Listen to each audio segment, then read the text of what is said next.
So, Yu-Gi-Oh has really changed from the first game in 2002 all the way to 2022. Now, this is the third time I'm recording the intro, and in the second time I realized this isn't even 2025. It's only gotten worse. One of the biggest changes has been the amount of text on cards, which is super weird because you would think that as things go up, Americans and the British would get better at reading, but that's almost the opposite case. We've gotten worse, which is really weird. So, here's my idea. But basically, I found most cards with the longest text, like every card here has over 100 words of text, and I made them as one deck. Now, I don't know how this will play. I don't know what most of these cards do. In fact, I don't know what 90% of these cards do. But we're going to find out together. And I'm going to call this deck the Anti-Rhyme Style / Doto Thoya. And yeah, let's get into it. Duel 1. How hard can this be? Alright, let's do this. So, I think pendulums are like you put something in each corner and then you can like summon with the corners or something. Whatever. Let God decide. Kind of nervous, you know. First time playing this deck. I actually want to win, ironically, but I don't think I will. Let me change this feel in a minute. Okay. How am I? What do I even do? Like, do I just summon or something? Oh god, this is not a good sign. Well, Lightning Storm would go hard right about now, but we are where we are. Okay, so I guess 8, 8, 8. I think we P scale here, and then we I think we P scale here. Pendulum. Okay, that looks pretty cool. I'll summon one. I have no idea what's going on right now. Sure, if this card destroy both. Wait, you can target one card and destroy both. This. Why would I destroy a pendulum? But okay, okay. Let's destroy you. Okay. Oh god, the one counter. The one of numerous counters to my deck. Alright, let's see. Guess I'm going to summon. Labyrinth. Again, in some of these duels, I'll just fast forward the boring parts for you so we just get some movement, you know? No. Can't synchro, can't oh yeah, I can actually. Oh well. Alright. I've lost this game. Yeah, I'm just gonna scoop right now. Duel 2. I like when all the cards are yellow. So I spent about half a minute reading how these cards work because this is my second time playing them, and I still don't know how these pendulums are supposed to work. Okay, so we have 8 and 8. We have P scale this here. I want you to understand, you see me in the bottom corner moving so fast. This is sped up 800%, and it's still like 20 seconds of me talking. Yeah, so I didn't know you could use pendulums and play a spell card, which is good to know. So pretty cool, hey? Yep. So their end board is basically like Flame Swordsman and some gadgets, and you know, I've lost. It is what it is. So Duel 2.5, hear me out. Why don't I just go and practice? So I'm in the solo gates now, and honestly I'm just messing about, getting used to my deck.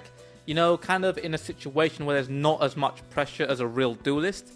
The AI is good, but it's not that good. And honestly, I'm not going to say the practice made me a better duelist, but it did help me kind of get used to my deck a little bit more. Okay, Duel 3. Just read line 1, bro. Please. That's the thing, but okay. Let's see how we do it. This guy. What do you mean is this guy? You're 1, 8, 8. Okay, so we've got 10s now. Why do we have 10s here? That's what I don't get. Okay, so I've got an okay hand, I guess. I think I'm getting used to this after all my practice. why can't I pendulum scale? Read line 1. You cannot pendulum summon monsters except DDDD. Okay, so I've stopped myself from pendulum summoning. That must mean the duel's over. But for some reason, I'm like, you know what? Let me keep going. I want to see what my opponent does.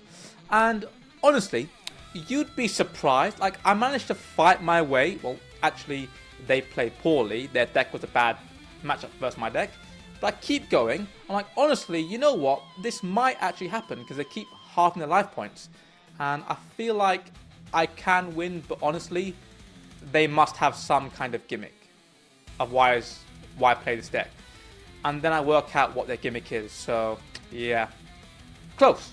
Really, really close, you know? I think it was like halfway in the duel, I felt like I might have a chance just to end this already.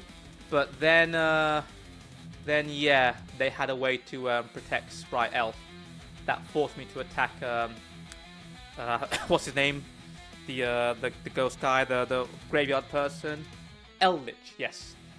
I have to attack Eldritch, and well, goddamn, that was the closest I was going to be. And honestly, in 3 duels, that wasn't bad, but yeah, the next like 50 after this were a nightmare. Okay, so duel number 1. You know, first time getting used to the deck, fair enough. Not going to win this. Duel number 2 now, almost like too many options. I'm pretty sure a pendulum player might know how to do this better, and they might know what lines to do. Could it be this one? Could it be this one? Maybe special summon this. But, you know, it is what it is. And duel number 3, well, honestly, never going to win that one. So, you know, not too great. So, let's kind of look at the deck we're playing with now. So, in 2022, the average amount of cards, text per card is 75.4. In 2025, when we're playing this, my average word count is 125. So yeah, I win. Anyway, so some of you might say to me, hey, this is just a standard pendulum deck. I don't get what's special about it, what's so cool, what's so interesting. My answer to you is, I don't know what a pendulum deck even is. Like, I know it's like cards that can be in the spell card zone and the actual monster zone, and like you scale them somehow, but I have no idea how it works. Like, this is new to me. Well, I've seen it and I've learned to play against it by just brute force and pattern recognition, but I don't know what it does. You know, especially this card. Like, I've seen this Astrologofola thing like so many times, and to this day, after like 600 hours of playing Yu-Gi-Oh, I still don't know how to play against it. And I never will. Okay, I won't lie to you. I've been watching videos, reading articles, how to play pendulums. I think I sort of get it, but I've realized with my deck now, you've taken a bit of like the King Zark thing, you've taken some DD, you've taken these, I think they're called Performer Pals and Odd Eyes, you've put them all together, and they don't really work that well. So we are going to have to brute force this till I get at least 1 win. And let's just do this. So, in the last video, I had a montage of my duels going towards the winning duel. I thought I would do the same thing, but actually, I'm going to try and be a bit more creative because this is my channel. So this idea might hit and it might miss. If you want to skip ahead to the last duel, feel free. If you want to leave the video now, feel free as well. Gotta talk slower. So, this is my final project for my master's degree, and it's 4,500 words. To be fair, it's an AI degree, so computer science, and a lot of it is code. You get marked more on your code than the write-up, but it's still crazy to think that this is 4,500 words, and this deck is 9,000 words, 9,300. So I'm going to walk you through it in the next 5 minutes. Okay, so I chose a topic called Ensemble Models for Deepfake. Basically, the question I'm going to ask is, do the old methods of deepfake detection work on the newest AI tools? Because a lot of these tools came out in like 2024 and they're brand new. So we're going to look at 3 algorithms or frameworks, but only two. The Convo next, which is a convolutional neural network, and the vision transformer. I'll try and explain it the best I can. One key thing to talk about first is the GAN, the Generative Adversarial Network. Basically, you have a generator, let's call it a thief or a bad guy, and you have a discriminator, let's call it a policeman, okay? The job of the thief is to create a piece of work so good the policeman can't work it out. If the thief keeps winning, we're going to work on the discriminator. We're going to make the policeman a better policeman. If the policeman keeps winning, we're going to try and make the thief a better person. Like, this works kind of automatically by like randomness and some high-level maths, but that's basically how it works. And this is trained on real data. Why this is so difficult in 2024 now? What changed? Well, the GAN came out in like 2012, and all of a sudden, more and more people are using it, and they're training it with better data. One famous case that like most computer scientists use is the Cypher-10 dataset. Basically, you have 60,000 images, and I think each of 10 areas, and each area contains 10,000 images. So 10,000 cars, 10,000 dogs. Let's just look at dogs. Like, with 10,000 dogs, you can get a pretty good idea. Like, the AI can extract features reasonably well. But what if we give it 50 million dogs? At that point, it's probably going to know every single dog in every single image, in every single like shape. So it's gotten better because you've given it more data, more correctly labeled data. Let me kind of walk you through a UNet now. This is really important in Stable Diffusion. So this was used in biology in the first place, but what this does is you take the initial image, okay? And then you break each part of it down. So you could do each pixel by pixel, but let's take one square, you know? I've broken this square down. But the important thing is I need to remember, hey, how did you do it? Let's call it x squared. Then this image, we're going to break it down even further. Let's call it y cubed. Random numbers just to make life easier. We're going to break it down again to, let's call this z to the power of 4. And then, you guessed it, we go down one more time. We'll call it a to the power of 5. This is what this image looks like. At every single point, the UNet understands this is dog, this is dog, this is dog, this is dog, this is dog. And it understands this is how you broke it down. This is how you broke it down. This is how you broke it down. I can now see how to go from this image all the way down to here because I remember it. Then what I do is I build the image back up. So imagine you've done this with 50 million dogs and you've done every single part of the dog. So you've done this part of the dog, this part of the dog, this part of the dog.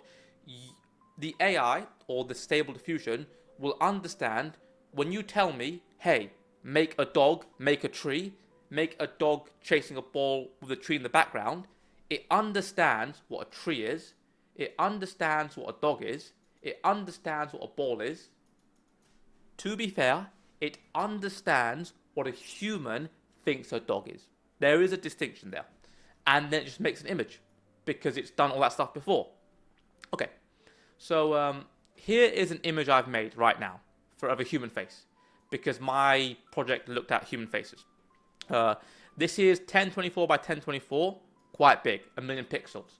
What you can do, turn this into RGB value. So each pixel has an RGB value. Let's call 100, 110, 120, divide by 3 to grayscale it and put it here.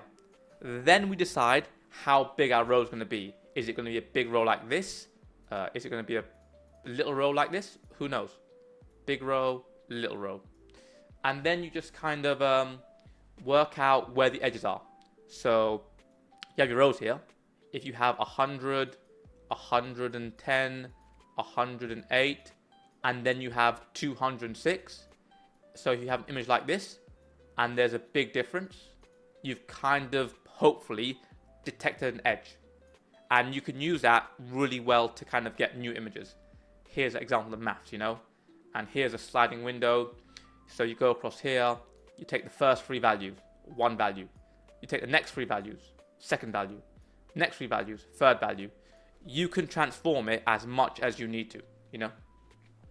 And this is the vision transformer. Take the image, put it into pieces, label the pieces, and then you learn how the pieces kind of relate to each other, and then you kind of build it back, and that's very roughly how it works.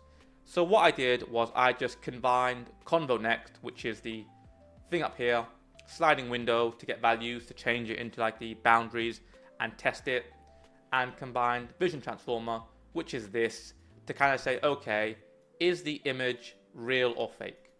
Well, the video gets turned into a series of images, and then we test each image by itself, and then we test each image in relation to each other. And basically that is how I said, okay, the all methods kind of work, but not that well. Let's get back to Yu-Gi-Oh! Oh yeah, this is a list of references I had to read. So I read like over 1,000 pages and I had to squeeze them into one page of a few of them. But as far as I'm concerned, I prove I can read, except I just cannot read this deck, you know. So I'm just going to put my degree here because you know what, got to show off, and I just barely made it. Anyway, this is the winning duel, so yeah, let's have some fun. So, you know, my opponent summons Shadol, I forget what the name is, and I'm like, okay, God, I'm in trouble, this one. But honestly, I can summon pendulums, and I don't know that, I didn't know that. So, look at all that yellow. I think to myself, listen, if I can get past this Shadol, I've got a chance, you know? And I've got a pretty strong hand right now. This looks actually cracked. Yeah, so what? 2,400 beat sticks minimum. We get past the Shadol. We attack the face down we can get past, hopefully. And these cards have some effects, which are pretty cool. And they've only got one card. Yeah, we can do this. I try to affect this, and then they scoop, so that's a win. Now, there's one last thing to take care of. Man, thank God I can finally dismantle this deck. Because I have needed the URs for something else. Let's go. God, this deck cost me so many URs and so much time. And this feels so good to get rid of these cards. Still haven't read most of them. Not going to lie to you. Don't know what they do. Just 6? Jesus Christ, man. But hey, I need them. Oh, that feels so good. I mean, when you're looking at this card, for example, I'm like, what on earth is all this? Like, I am not reading all this, no matter how much I get paid to do it. I kind of got to line number 3, and I was like, you know what? I give up. It does something. That's kind of how I approach most of this deck.